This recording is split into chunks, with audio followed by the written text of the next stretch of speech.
Dit jaar zal Funkpop, het openluchtfestival voor mensen met een verstandelijke beperking, hun familie en vrienden en natuurlijk ook andere festivalliefhebbers, opnieuw een klinkende editie worden.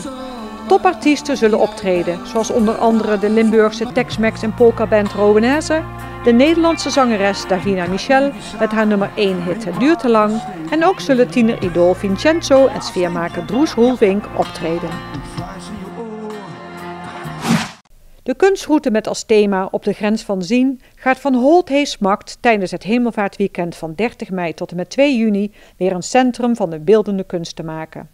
Op 40 locaties geven 50 kunstenaars uit Nederland, België en Duitsland hun visie daarop. Er is een 3 kilometer lange fiets- en wandelroute uitgezet langs alle locaties en dwars door de tuinen en landschapsparken. De brochures met informatie over kunstenaars en de routebeschrijving zijn te koop bij de Mariakapel in Holt-Hees en bij restaurant Het Pelgrimshuis in Smacht. De tweede editie van het meerdaags wandelevenement Venray gaat plaatsvinden op vrijdag 31 mei tot en met zondag 2 juni.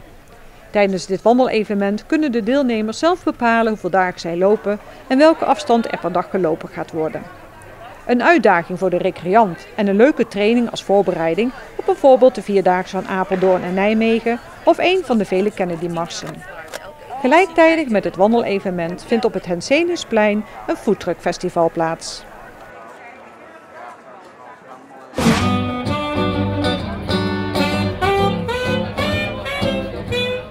Foodtruckfestival Hensenius Hapt strijkt met het meerdaags wandelevenement neer op het Henseniusplein in Venray.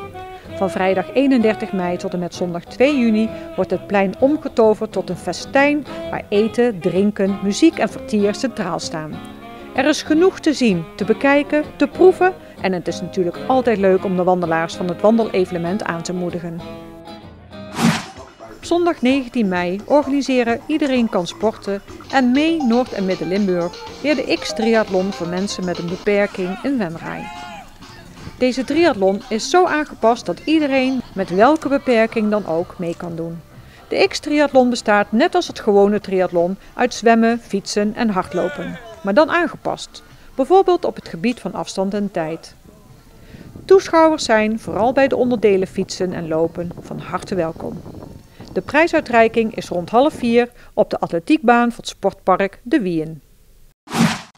Op de jaarlijkse open dag, zondag 19 mei, presenteert Natuurbegraafplaats Weverslo in Heide de vele mogelijkheden van landgoed en Natuurbegraafplaats Weverslo. U kunt deze dag tussen de rondleidingen en informatie door genieten van muziek op het open podium. Er treden diverse koren en artiesten op met zeer uiteenlopende muziekstijlen, van Gregoriaans en Afrikaans tot country en Nederlandstalig.